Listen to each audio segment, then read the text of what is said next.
Hello, hello, hello, my safety friends. Welcome to the Safety Geek. I am Bri, and we are continuing our journey talking about like a new safety manager and everything that's involved in getting started in this amazing profession of ours. So, what I want to talk about today is like you're a brand new safety manager or you're in a brand new job. What do you do now, right? You might have been promoted into this position. You might have finished your college degree and just graduated and you got your first job. Or maybe you're a seasoned safety manager and you're just starting in a new industry or you're starting in a new company, right? So, what are your first steps? Well, what I want to tell you is that this time, those first couple of weeks in a new position are golden. I mean, cherish them, my friends, because this is before the madness begins. This is where you can actually take a breath, where you can actually take your time. Because what happens is that as the days and weeks go on, more and more gets loaded on top of you to the point that things that you could have done in these first few weeks, you no longer have time to do, or you have a hard time fitting them into your schedule in like one big chunk. All right. So make sure that you treat this time as like, I'm going to get the most out of it and I'm going to get all of these things done that Bryce says I should be getting done. All right, so step number one is you want to meet all of your employees, especially your management team. So you want to sit down with every member of management, sit down with your executive management, your middle management, and even your frontline supervisors. And you're not doing this in a big meet and greet meeting. You'll probably have that anyway, but I want you to sit down with them one-on-one and have a conversation with them and find out what their goals are and what their expectations are. So you're starting to build that relationship with the management team. And next, you need to make sure that you are getting your face in front of those employees. That means being at every pre-shift meeting and every supervisor's meeting and saying, hey, I'm the new safety guy. So make sure that everybody knows who you are and that they can approach you and how to contact you. That is number one. And you would think that that is an obvious number one, but I have trained over 100 safety managers, and so many of them skip this step until 3 or 4 weeks in. And by then, you have actually started to deteriorate that relationship because employees would have seen you around the building and didn't know who you were. And then when they find out you're the safety person, they're like, oh, okay. And you're just now saying hi to me, you know? So I can't tell you how many people have put this off. And this should be like your day one. You are starting to meet everybody. You're getting out there saying, hey, I'm the new safety person. All right. Step two, you want to do a hazard assessment of the entire facility. Get your legs, what am I saying? Get, a feel of the company, get an idea of what's going on, what hazards are present, do some observations, watch the employees work, do an assessment of the entire facility. This could take you anywhere from like 1 day to 5 days. So keep that in mind. It's got to be thorough. You're looking at everything possible, and you're coming up with a list of what you think should be improved upon and what regulations apply to that industry as well.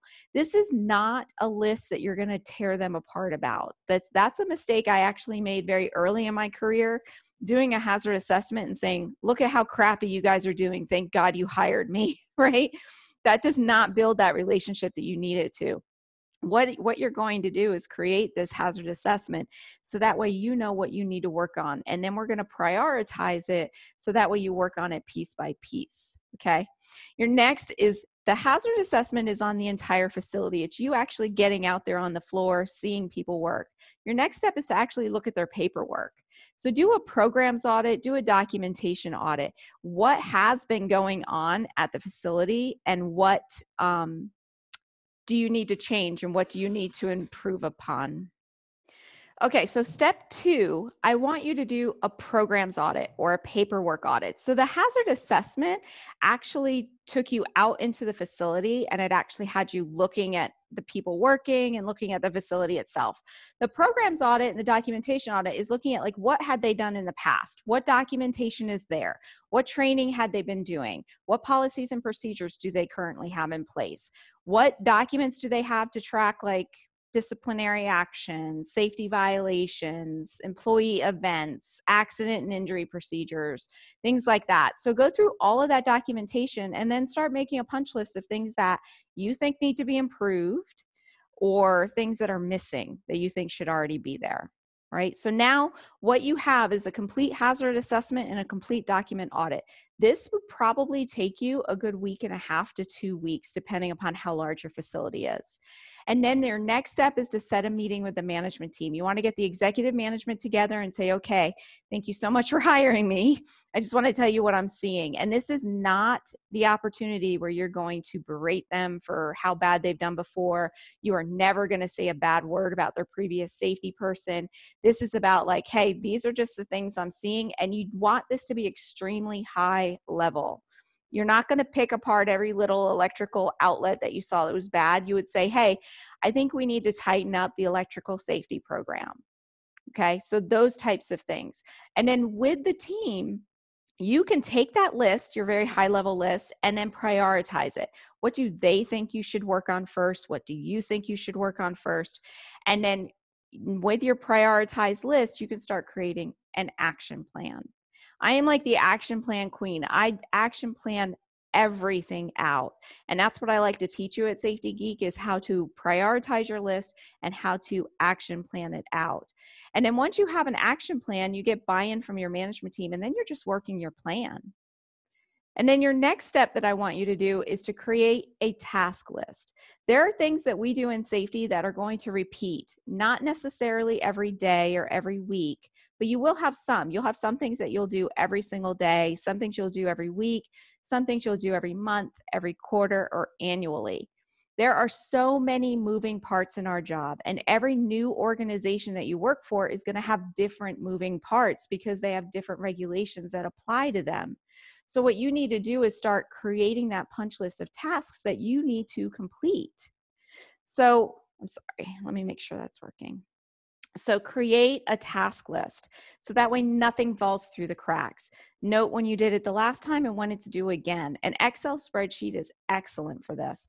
You can also use your Google Calendar or a task list on your phone, especially when it is a repeatable or a recurring task. You want to have a way that it's going to pop up to tell you to do it again.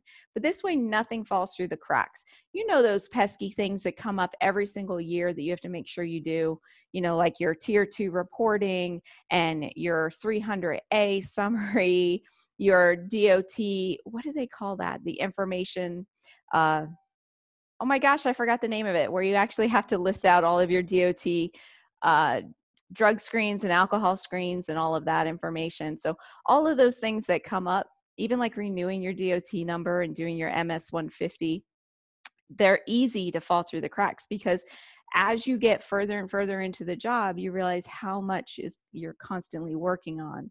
So it's easy for those things to fall through. So start your task list early and always update it.